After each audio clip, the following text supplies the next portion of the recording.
Hey, welcome back to Run the Numbers. Quick heads up, Kyle Poyer and I launched a new show called Mostly Growth. It's where we dig into how companies actually drive growth, pricing, go-to-market, and everything in between. The episode you're about to hear first premiered on Mostly Growth yesterday, and there's already another episode out now that won't be shared here at all. So make sure you're following Mostly Growth wherever you get your podcasts. Now, don't worry, Run the Numbers isn't going anywhere. You'll still get the same great CFO and investor interviews every week. All right, here's a taste of Mostly Growth. You know what that is?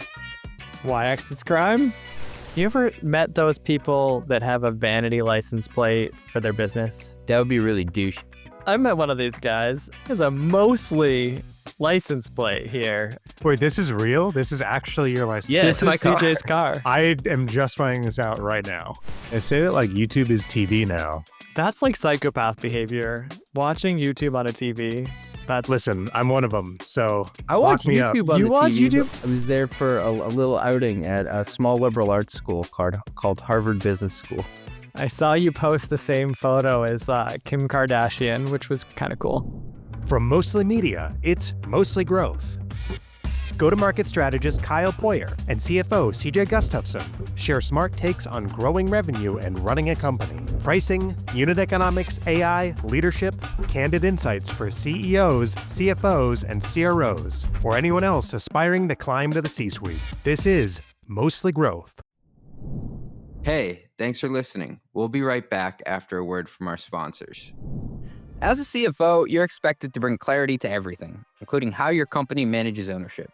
The tools you use should make that easier, not harder. But when they come with hidden fees, data you can't always trust, and support you can't rely on, you end up with more frustration than clarity. That's where Pulley comes in. Pulley is a cap table management platform built for finance leaders who need accurate, decision-ready data from a system that works for your business, not against it. With Pulley, you get intuitive workflows, audit-ready reporting, and support you can count on, all backed by predictable pricing you can plan around, so you can stay compliant and make smarter decisions about your company's future. Manage everything from fundraise modeling to ASC 718 reporting to custom liquidity programs, all on one trusted platform. Hundreds of high-growth companies like Linear, Fathom, and Runway trust Pulley to help turn ownership into a strategic advantage. And joining them is now easier than ever. You can switch to Pulley in as little as 5 days. And for a limited time, they're offering 25% off your first year. To claim your exclusive offer, visit pulley.com/mostlymetrics. That is pulley.com/mostlymetrics. Please, guys, I really need this. pulley.com/mostlymetrics. You just launched a new AI product. The new pricing page looks great. I'm talking crisp. But behind it, last-minute glued code, messy spreadsheets, and running ad hoc queries to figure out what to bill. Customers get invoices they can't understand. Engineers are chasing billing bugs. Finance can't close the books. Well, with Metronome, you hand it all off to the real-time billing infrastructure that just works. Reliable, flexible, and built to grow with you. They turn raw usage events into accurate invoices, give customers bills they actually understand, and keep every team in sync in real time.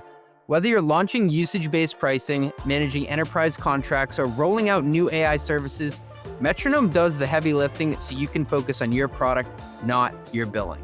That's why some of the fastest-growing companies in the world like OpenAI and Anthropic run their billing on Metronome.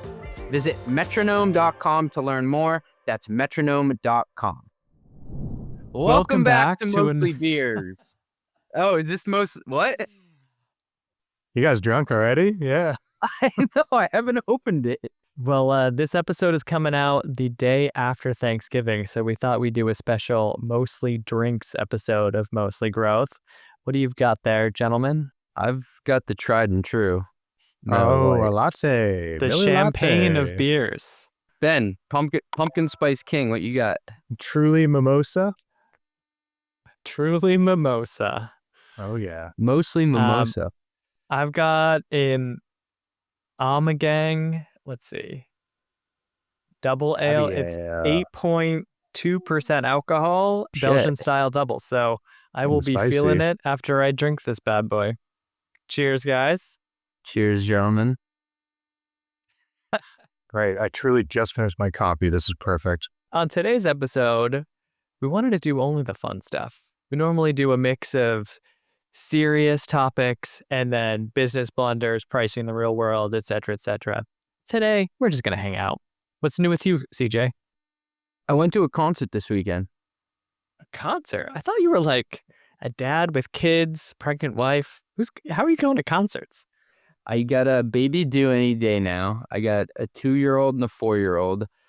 They went to Disney on Ice, and I drove up to Boston to go see All Time Low, my probably favorite band in high school, with my buddies. Feel like you must be on chore duty for like the next month. Was it worth it? It was worth it. And this was, for people who don't know, this is like a power punk band. They're like they're definitely not metal. The people that opened up for them were kind of metal, 4 Year Strong. And then the other band was Mayday Parade, if you've ever heard of them. You know, I'm not seeing any dripping eyeliner from your night out or anything like that, CJ. I wore my favorite fedora. It was great. So all three of these bands, they got on stage and they each said something along the lines of, we've been together for 20 years or 22 years or 23 years. And it was weird to think of when I was in high school and they were just coming up. And if I go back to that time, just thinking, what if I knew what I wanted to do for the rest of my life at that stage and was still doing that job? And like, you forget that life goes on and those bands are still out there touring the roads. And you flash forward, you're like, holy shit, where did time go? And I was looking around the crowd, and it was the first time that I felt like I was part of an aging audience. Have you ever been to a concert and looked around and been like, oh, we're all kind of washed up now? That is a rough one. I have not been to a concert like that. I did the opposite, where a couple years ago, I went to a Charlie XCX concert. And it wasn't like, everyone's aging with me. It's like, no, her fans are currently in college and I am twice their age. We went to my favorite restaurant in the world before, Yard House, where they also serve Miller Lite. But there was this couple. Wait, you there. had a Miller Lite at Yard House? Aren't they known for like interesting beers? And you picked a Miller Lite? I had a couple. A simple man. A simple man with simple pleasures. Was this a House of Blues in Boston?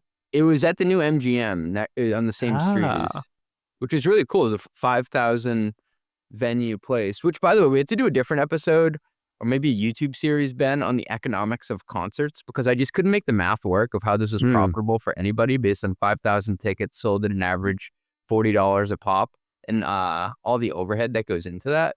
But we were at Yard House, and there was this mom and dad who they had like sleeves of tattoos. They both had gauges, but they brought their 2 kids, and it was so cute because it was like they were definitely fans of this band growing up, and they were bringing like their 4-year-old and 6-year-old, call it, and they were like coloring at Yard House beforehand. The parents are having a drink. We saw them. They were 2 rows over from us, and their kids fell asleep even before the opening act. They were like bringing their kids to the first concert, and they had the huge earmuffs on. So they couldn't hear it. But I was like, damn, this is full circle. All of us here at this concert are like parents now. The gauges thing is a tough thing to do as a dad, because in high school or something, those are cool, but your ears don't grow back. So what are you going to do when you're 50? All right. Got some bevies with the boys, and it's time for some business blunders. I've got one, and you might want to pull this up on video here, Ben. Oh, but, no. I don't know. Have you ever met those people that have a vanity license plate for their business? That would be really douche. I met one of these guys. He has a mostly license plate here. CJ visited me in Boston. That was the first thing I spotted, was a photo of his car with the mostly license plate. How much you pay for this, CJ? Is this worth it from a CAC payback standpoint? I expensed it on my Brex card, if anybody's wondering. Wait, this is real? This is actually your license? Yeah, this is CJ's car. I am just finding this out right now. Does this surprise you about CJ? Not even a little bit. I said, what was the douchiest thing I could do? And I went and did that thing. I mean, the thing that I appreciate about this with you is that, like, there's a number of impressions people are getting to a license plate, and you're like, well, there's probably a cost that I'm paying per year for the license plate, number of people viewing it. Like, you probably did the math from a finance standpoint. It's not just the ego thing, but I would say you probably should have picked a name that was like gonna show up on Google if someone Googled it later. Or like a .com. Like if someone just Googles mostly, they're just probably confused. Mostly confused. I'm mysterious. My old boss in consulting, we were in a pricing consulting firm, and his license plate said pricing, and he lived in San Francisco. And so he'd drive it around in tech founders. He'd be like, you know pricing? We want to hire you. He actually sourced like several client engagements from his license plate. So I have seen this pay off. The best one that I've seen was, you're not going to get this if you're not in accounting, but it's a license plate on a Scion. And it says IFRS, which is the international like accounting standard. That's not GAAP if you're overseas, but it's like one of those like, if you know, then you know type things. Did you see that there was this guy in like 2016 who wanted to get a vanity license plate that was like the error that would happen if you like entered like the license plate into, I guess, the cops when they like, you know, put your license plate in or something like that, thinking that it would be like, oh, well, now whenever they put my license plate into the system, it'll just, you know, put back something null. But it backfired. And apparently every time that someone would get like their license plate registered, but it gave the null back, the tickets would go to him. The fines would go to this guy. Kyle, you're not, if you could get a license plate, what would it be? I almost got metrics. I'm just hoping nobody in the state of Connecticut takes that before I get there. Well, I can't do unhinged. That's too long. And if I remove the vowels from unhinged, that's just really weird. Growth would be like a classic one. Don't love that, but like growth would come up. But Growth then honestly, so my husband has a name that with HOV as the first three letters. And so I've thought about getting Hove Lane, like HOV lane.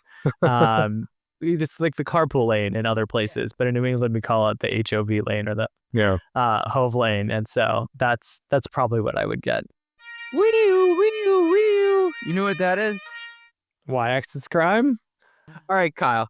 There are two things I need you to pick out that are wrong with this chart here. It's from the founder of Pulley, the Lie on Everything app. So two things pick out that are wrong. So the chart seems to be going up and to the right, like it's accelerating.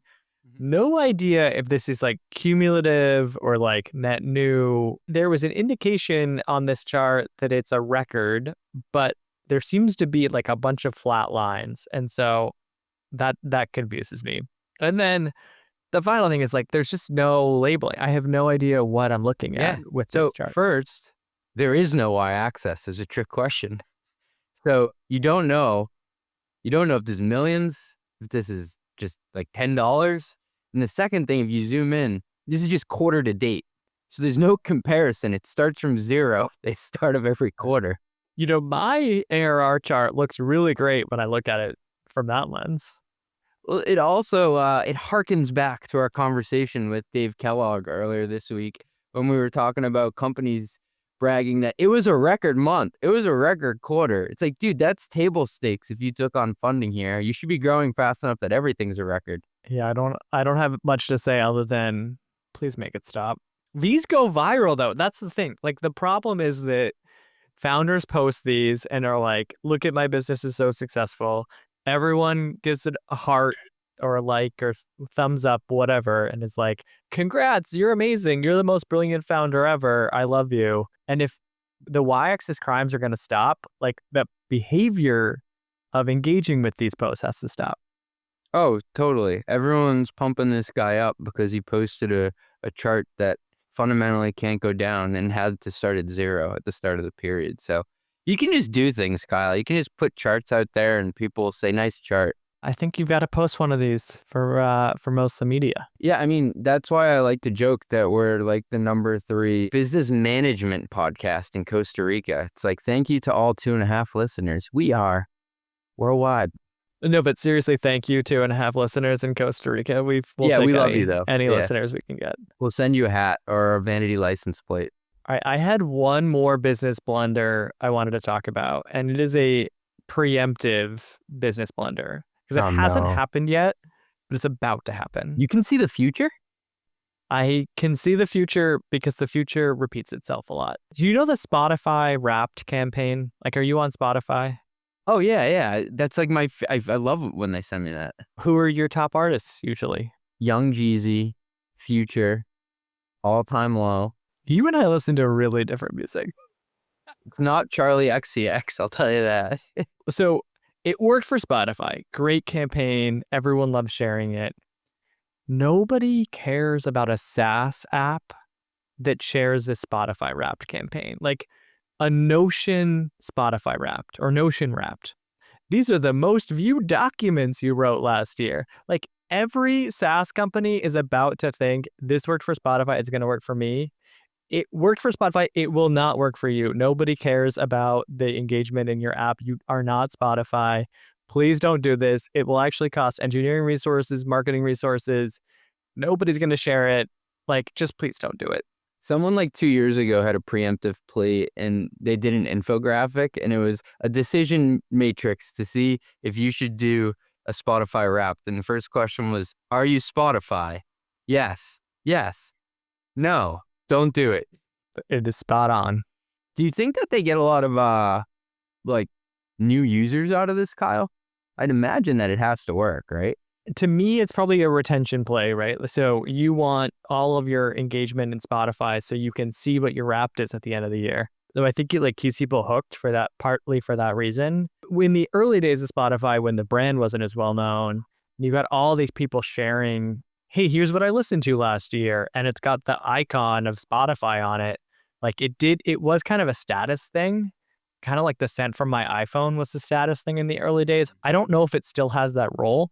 The only friction in me and my brother-in-law Jake's relationship is I use Spotify and he uses Apple Music, and we like the same type of music and we're constantly sending links, but we're always sending links to like and the neither player of you can listen to. Yeah. So then you have to go and type it in. It's so frustrating. Oh man. Well, thankfully I don't like your music, so that won't be a problem for us. For the record, I am an Apple Music person. They had a 1-year free trial and I was like, this is just perfect. What do you listen to our podcast on? I listen to our podcast on YouTube. Ben, are you happy with that? Yeah, no, that's we need to juice them numbers. Ben, is that where you think the puck is going when it comes to podcasts? YouTube? Yeah, it's interesting. They say that like YouTube is TV now. Like a lot of people are watching it on their TVs, like with the TV app. That's like psychopath behavior. Watching YouTube on a TV. Listen, I'm one of them. So I watch YouTube on you the watch TV. YouTube? I guess for kid yeah. shows, for sure, kid shows fine. As an adult, you I'm watch watching adult Pulley stuff. on the YouTube channel. Yeah, on the TV.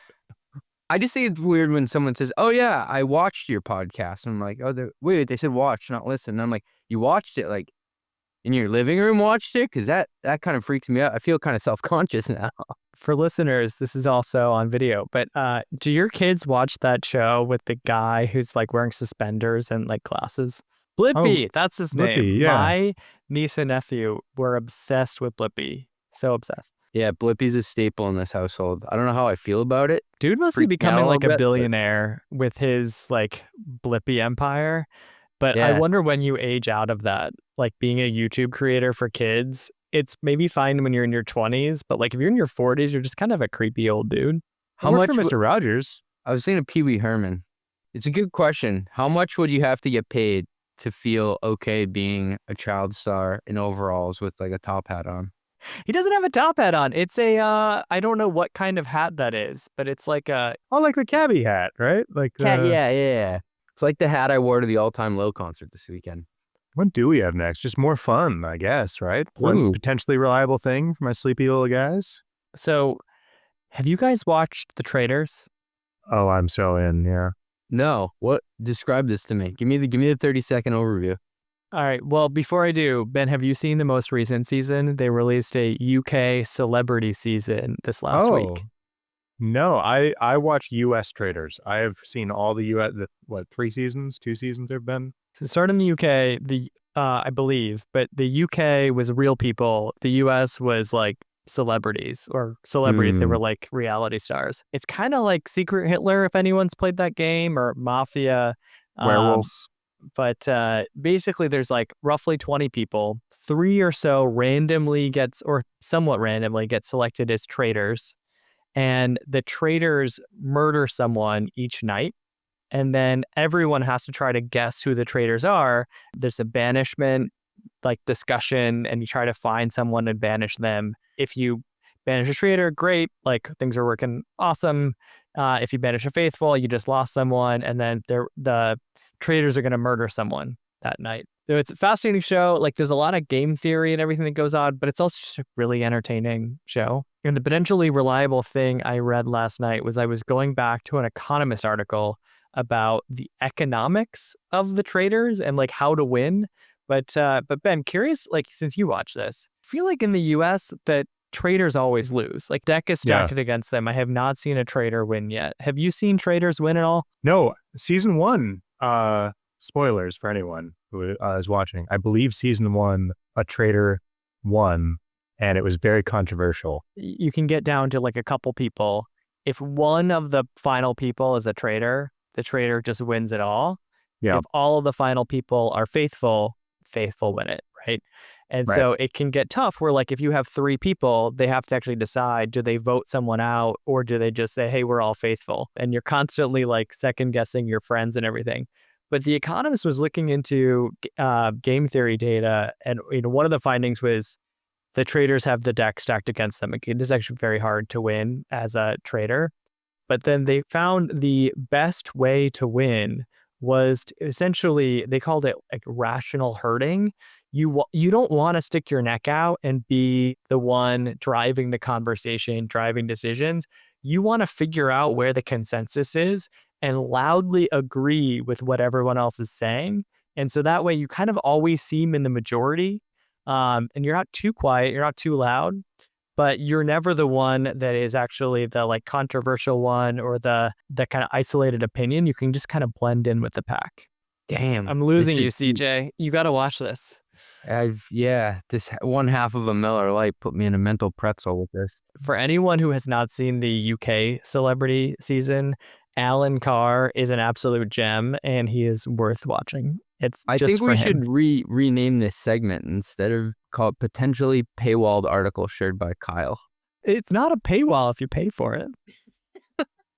Coming from the guy who runs. What are you telling your readers? You paywall like half the stuff in your newsletter. No, well, but it's really good. All right, what's the next one? Kyle, I think you have some more game theory for me. I want to present you with a situation, and I'm curious to get your perspective. All right, so there are 3 doors. Apparently, this is a big like game show thing. Behind one of the doors is like the thing that you're looking for, right? That might be behind door number 1, 2, or 3. You don't know which door it is. It's a good prize. Do you pick door 1, 2, or 3? I'll take 3. Now, if I tell you that behind door number 2 is not the prize, does that change your decision at all? I feel like I have more information than I had before. Oh, man. And this is, guys, CJ hasn't even finished his beer yet, so this is him after not even 1 beer. Regis, final answer. 3. 3, you're going to stick with it. Yeah. Apparently, so this is called the Monty Hall problem. I like went into a bit of a rabbit hole after hearing this on a podcast. Apparently, you're supposed to change your answer, right? Not keep it the same because your initial choice, you had a 1 in 3 chance of getting it right. But apparently, your final choice, like if you know door number 2 is not correct, door number 1, I guess, has a 2 in 3 chance of being right. Because initially there was 1/3 chance it was door number 3 and a 2/3 chance it was door number 1 or 2. And now you know it's not door number 2. And so you're supposed to move to door number 1. Now, I don't actually, this math feels really complicated to me. Not know it's 3 though. It is throwing my brain in a pretzel because this is what Wikipedia tells me is the math behind it, but it like doesn't make much sense to me because it feels like whoever the announcer is just trying to mess with me. And it's just telling me it's like not one of the other things I didn't choose. Apparently the math is on your side. What if it's a Slumdog Millionaire scenario where you're writing the wrong answer on the mirror for me because you want to mess me up? I thought I was going to tell you something and you were going to explain the math behind this to me. In most gambling scenarios, they are like distinct probabilities each time you step up to do something like a roulette wheel, right? Like they're not related. Similar to what are the chances of getting hit by lightning? Like, yeah, it technically is less probable that you'll get hit twice, but they're still like distinct events. With this, we're assuming that the prize hasn't moved. So it's still the same like outcome you're trying to judge. So it doesn't create a different probability here. If I say it's 3, I'm technically re-choosing 3. So I still should have a 50% chance. We'll have to have a listener or a watcher explain to us how this all works, but we'll link to the Wikipedia article for folks to explore. In this scenario, you'd be stupid, but isn't 2 still factored into the decision because you could pick 2, even though you're being told it's not 2? Like, it's technically a decision you can make. Ben's like, but what if I pick the one that we know is not the one? No, I'm saying because it's you're able to make the decision, and it's not like Regis is telling you you can't select the second one. He's just saying it's not the second one. This is like that Grant Cardone meme I sent you, Ben. Like, not interested is a form of interested. I'm just grateful that that your kid let us use their art in this episode. Is this the 2-year-old or the 4-year-old? I drew this. Next up, we've got pricing in the real world. Well, I've got one. So I've been working on a perks program for premium subscribers. Basically, the idea is I know a bunch of people that have software companies, and some of them advertise with me, some of them don't. I can get a bunch of them to offer discounts that are special to my readers, and then offer that as a reason why someone should pay or keep their paid subscription. So working on these subscriber perks, and I started realizing this business model is becoming almost identical to a business that my uncle started a couple of decades ago. So it's called Community Discount Card. It is the fundraiser that makes dollars and cents, pun intended, I believe. And so his business is like kind of a brilliant one. The idea is he goes to like a local community and he finds the like mom and pops or the franchisees, and he gets them to give offers. So like if you're a Papa John's, you might say like free breadsticks with an order of a large pizza. And so he'll compile all of these offers onto a card, the community discount card, and then he sells this card. He doesn't sell it to consumers. He sells it to local like sports groups. So like your local kids soccer team or baseball team or whatever. And then they go door to door to their neighborhood, and the kids sports teams get like half whatever they make. So they sell it for $15 or $20. The kids get $7.50 out of the 15, and then my uncle gets the other $7.50. Kyle, it kind of reminds me of the 50-50 raffles they have at Celtics or Bruins games where half goes to the charity and half goes to the winner. Yeah, my uncle is just a middleman. So like half goes to the middleman, and the businesses that are sponsoring the promotions like get nothing. I guess they get more customers, or it's like they're helping out a charity. He just takes a facilitation fee of a 50% rake, which is not too shabby. That's an amazing take rate, Kyle. There's like no costs, right? Like these are businesses that like just renew every year. They're cool with it. It helps the local kids sports teams. And I guess for like, if you're a local soccer team, I remember I used to go door to door for soccer, and we'd have to sell candy bars for like $1 each. And I'd have to sell like 50 or 100 candy bars. And those things are kind of hard to do. And so if you're thinking about this, like you sell one discount card, that's worth like 7 candy bars. That's not like, that's an easier fundraiser for the kids. They look like the menus that you have on the table in a diner where it has like a dry cleaning coupon next to, you know what I'm talking about? I do. It's kind of like a Cheesecake Factory menu, but like from the 1950s. Someone's got to help my uncle with some design skills. But let's talk about your newsletter. So you're going to bundle in some perks with it. But give me an example. Like you get, I don't know, a deal on granola or something. I think CJ was referring to the tech product granola. There is also. Yeah. I would love to offer I would love to offer free granola to my readers, like regular granola, mostly purely Elizabeth. So the idea is like, hey, you get 3 months free of X, or 50% off for your first year of Y, or like $10,000 off an annual subscription of Z. I've been running a survey, the State of B2B go-to-market report, and I've been asking about people's favorite go-to-market tools, both like the favorite ones that they use right now and the favorite ones they want to try. So I'm trying to go down that list and hand pick companies that I know my readers really want to use, or they use and they love, and trying to get discounts off those. You know what you should think about doing is you should make it a way to get more people past the paywall gate, but also give away a big enough discount. Say it's 30%. You get 15%. The company gets 15%. You can double up. Explain that to me. There are a lot of marketplace businesses that offer discounts on stuff. So I'll give you an example. My friend has a company where he's the middleman. If you have an Airbnb and want to furnish it, you can buy furniture through his company. And so he'll go out to like a Bowling Branch or something, or like a Wayfair, and he'll negotiate a rate 20% off by going through. So it gets the hook of the person, like, yeah, I want a discount for that. But what's really happening behind the scenes is the company who's providing whatever good it is, sheets or a bed or a couch, they're realizing 10% off. That's basically their CAC, right? And then the other 10%. Kind of like an affiliate fee. It's exactly like it's an affiliate thing at scale, and then he makes his margin on the 10%. So they end up splitting the discount. That probably would be more lucrative if I'm being honest, but I don't want to get like in the business of recommending products and like having financial incentives tied to community members like buying a product. I really want to stay vendor neutral and just like have this as an offering that, hey, if you want to choose a product, great. And by being a newsletter subscriber, like you get all of these perks for being a subscriber, but like I'm not trying to be on the hook to say you should use product A versus B, C, D, E, or F. I would love to do something like this. The only issue what is... What stopped you so far? Most of the tools, I love all my sponsors, they're ERPs. They're things that, start at $20,000 or more for the most part. So it's a very considered purchase that you can't self-serve.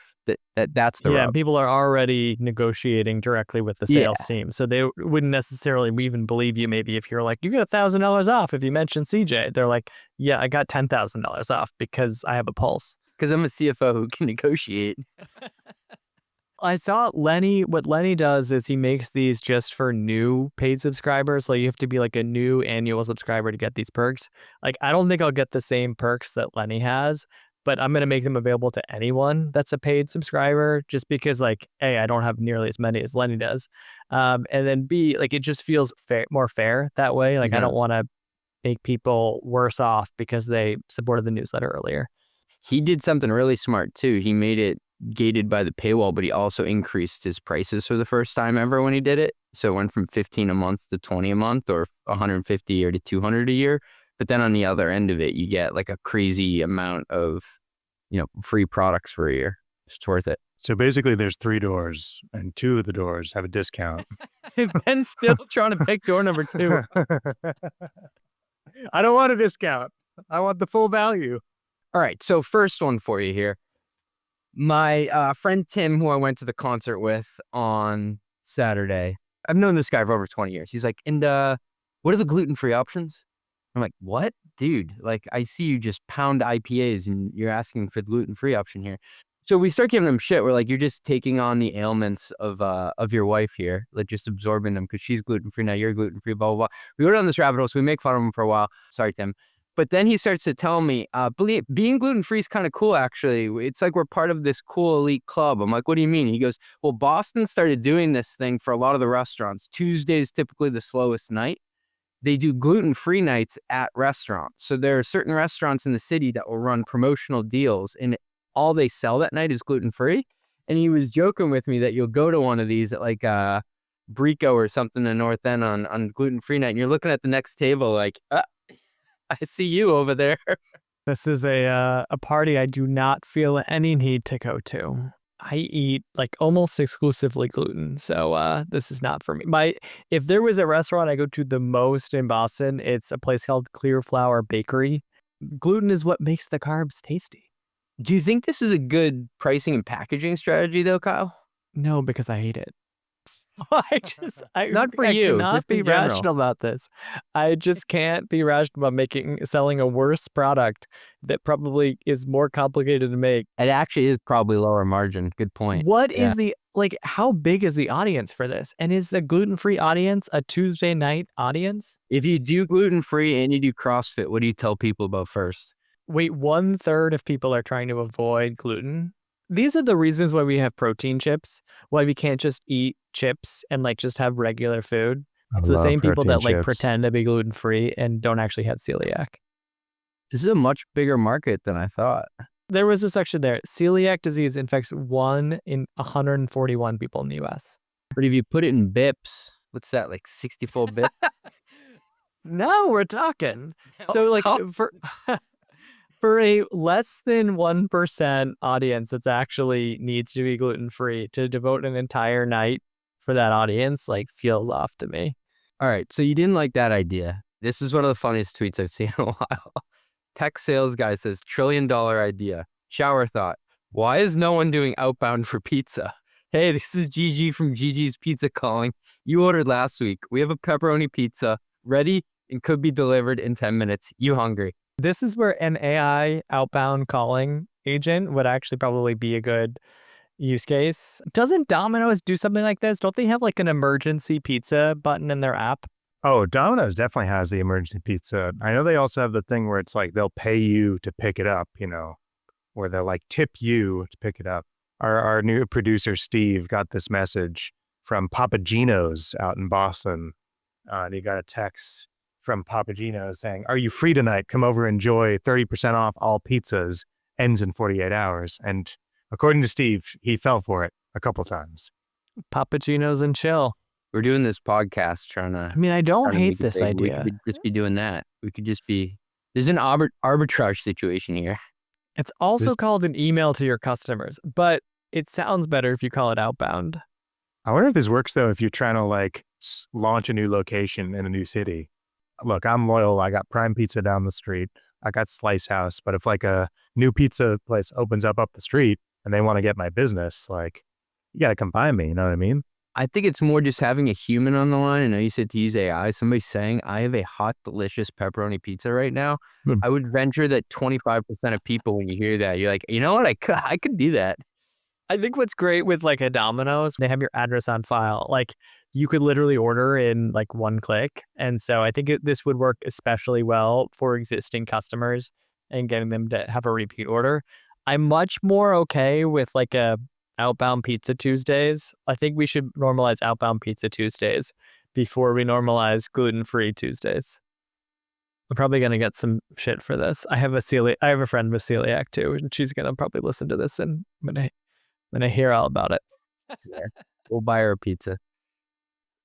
I have one more though. I have been selling some like consulting or advising services, right? Writing the newsletter and just media stuff. And then I also do consulting and advising. But one of the things I've learned in consulting and advising is that if you pitch your price as like the price per hour, it's going to cost you $10,000 for 10 hours of my time.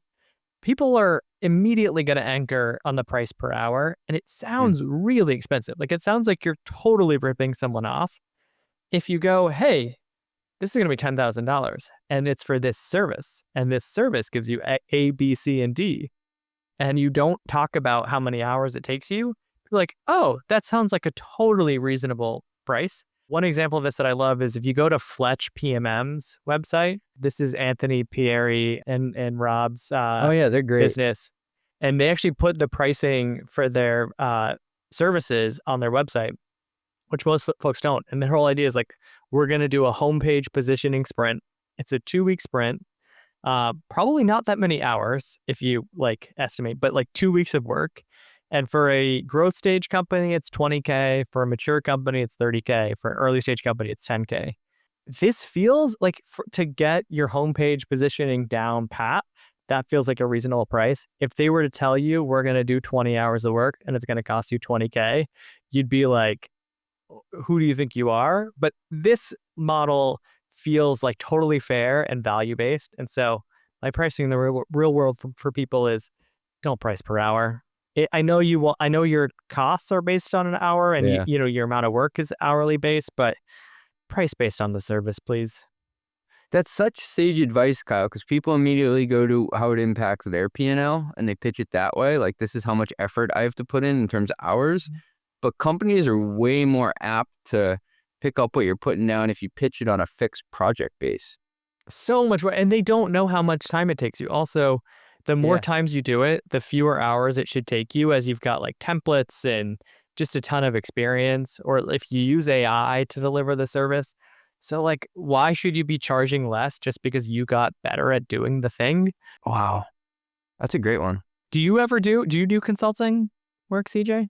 I don't. I told myself really early on I wanted to try to avoid at all costs trading time for money because it was a linear relationship. I always go back to this Scott Galloway podcast where he said, doing any sort of consulting work is an amazing way to get rich, but a really shitty way to get wealthy because you're always trading it in a linear relationship. And so no knock on people doing it, but I've always just wanted to try to separate my time from the money I'm making. I know you work harder, blah, blah, blah, blah, you give yourself a raise and stuff, but I didn't want it to be directly correlated. And I did consulting early on, much like you did. And I was always just kind of turned off by that model. Have you heard the Picasso story of him drawing in a cafe before, Kyle? I have not. All right, so he's in this coffee shop and he's just doodling, blah, blah, blah. And this girl comes up to him and she's like, "Oh, I'm such a big fan. Can you draw on this piece of paper for me?" In under a minute, he draws this really cool sketch. Like, it's beautiful. Can't believe he did it. She goes to pick it up and he goes, "That'll be $50,000. She's like, $50,000? It took you under a minute.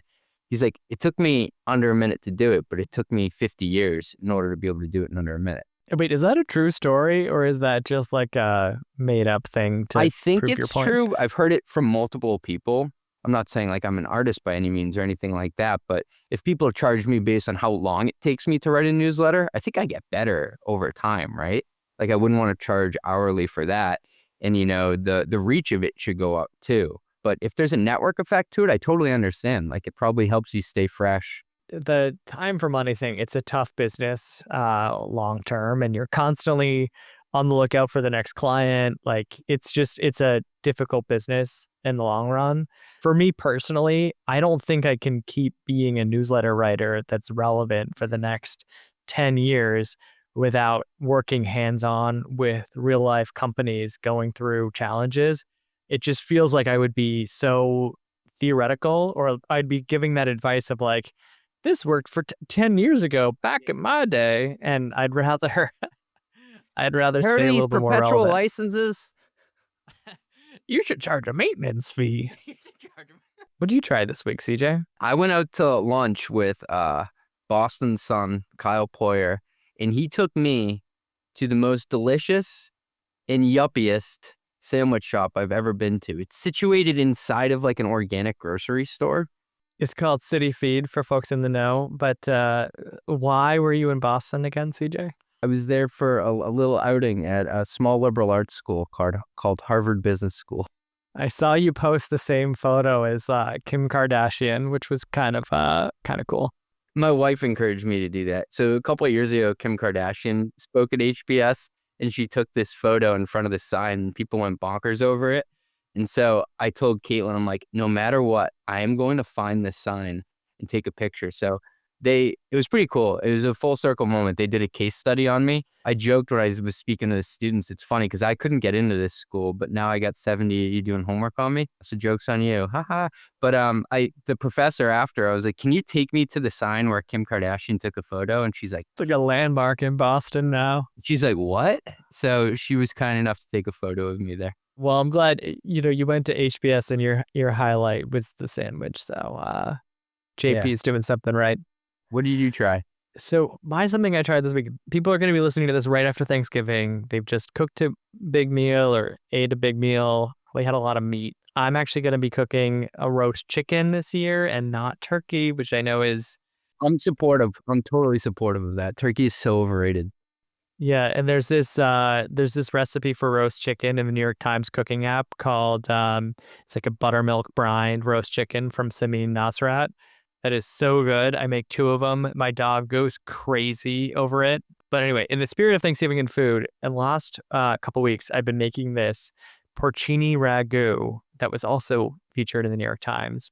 And the porcini ragu, you take like the dried porcini mushrooms and you soak them in water, and then you use that like mushroom broth as the broth. It is like so delicious, so amazing. It's vegetarian. Highly recommend making it, especially if you want something that is like not meat heavy after Thanksgiving. What about gluten? Is that gluten? It has a lot of gluten in it. It's I can't help people there. Well, gents, it's been a pleasure. Cheers. Mostly Growth is a Mostly Media production. Executive produced by Ben Hillman. That's me. Nothing said on this podcast is intended to be business or investment advice. It's the sole opinion of CJ, Kyle, and Ben. Just some guys who love talking growth. Mostly. If you like this podcast, hit subscribe. Give us 5 stars or hit like. The algorithm overlords thank you. Drink water, call your mom, and have a great day.